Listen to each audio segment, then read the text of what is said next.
It is undeniable that when Apple launched the MacBook Air, the Mac Mini and the iPad Pro 2018, the iPad Pro was the device to grab the most attention. With the new major redesign, the iPad Pro was rather an exciting device to look forward to, especially since it's promoted to be like a computer but unlike any computer. So let's see if the iPad Pro is really capable of being a computer replacement.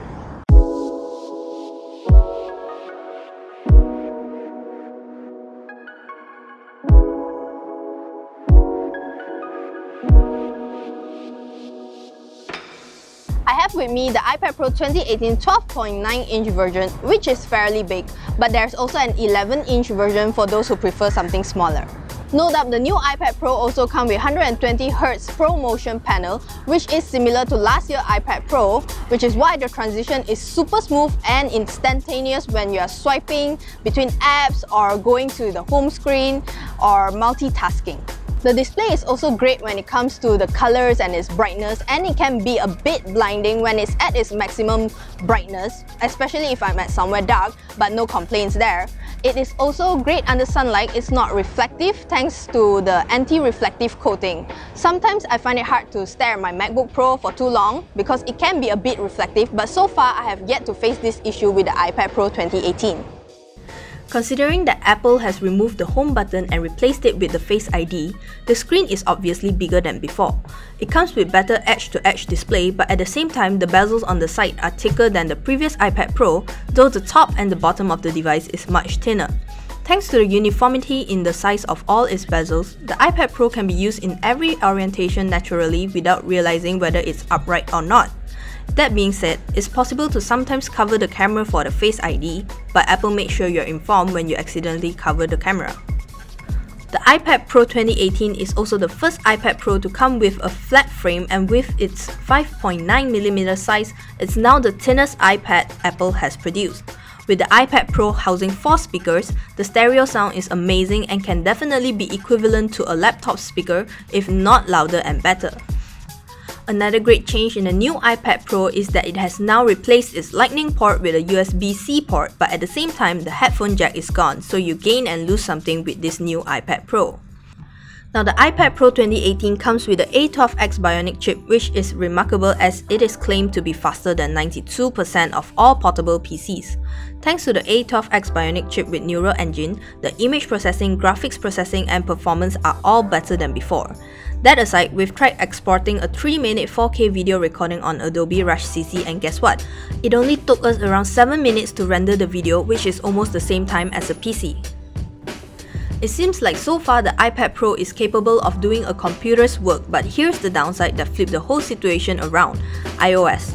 Because the iPad Pro 2018 is running on iOS, it is simply lacking in some aspects, making it unable to be as functional as a computer.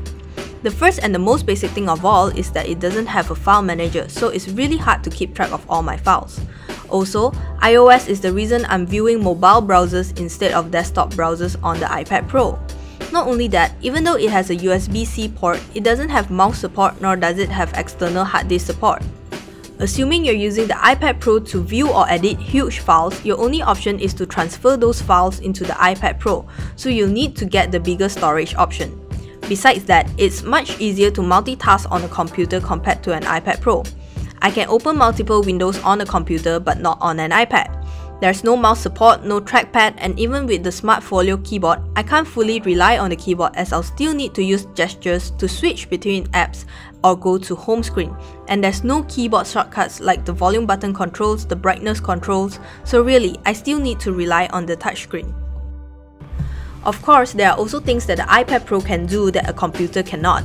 With the 7MP front camera and the 12MP back camera, the iPad Pro is capable of taking portrait mode photos and record 4K videos with 60 frames per second, which is not possible on an average computer, but it can't view 4K videos on YouTube. Besides that, it's also a convenient device for graphic designers and artists in getting their jobs done when they're on the go, especially since the Apple Pencil is responsive, precise, and has great sensitivity, which is something artists and designers will need in producing their things. Now let's talk accessories. The second generation Apple Pencil is smaller than the first, and it now comes in a matte finish, so it feels better to hold and grip it. With the new magnetic charging, not only is it more convenient when it comes to charging, it's also easier to bring the pencil around without the fear of losing it.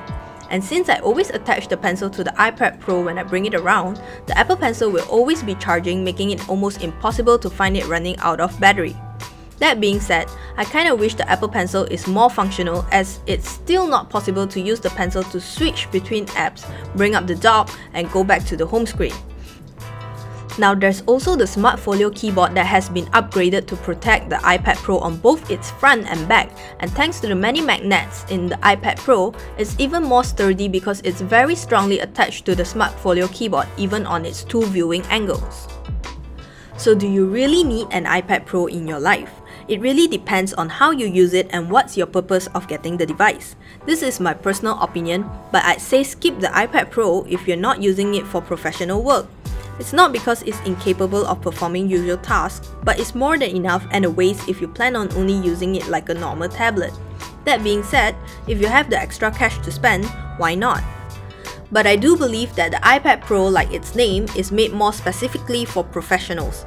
Music makers, video editors, graphic designers, artists, these professionals will probably benefit more from the iPad Pro compared to an average user who use it for common activities like emails, games, internet surfing, or just typing work. So depending on how you use your computer, the iPad Pro can either be or not be a replacement. However, if we are being general, the iPad Pro 2018 definitely cannot be a computer replacement. It can, however, be an alternative, but it cannot entirely replace a computer thanks to iOS. Perhaps if the iPad Pro 2018 came with macOS or its own OS, then it can perhaps be capable of being somewhat like a computer, but as of now, it just can't. Lastly, we still have to answer the question of whether the iPad Pro is worth its price. The 12.9-inch iPad Pro starts at the price of 4,349 ringgit, though the version I have with me is the highest end model with 1TB storage and Wi-Fi plus cellular variant, which costs 8,199 ringgit. I'd say that 8,199 ringgit is too much for an iPad Pro that cannot replace a computer, because you can basically build your own desktop with that amount of money and you get a pretty good desktop.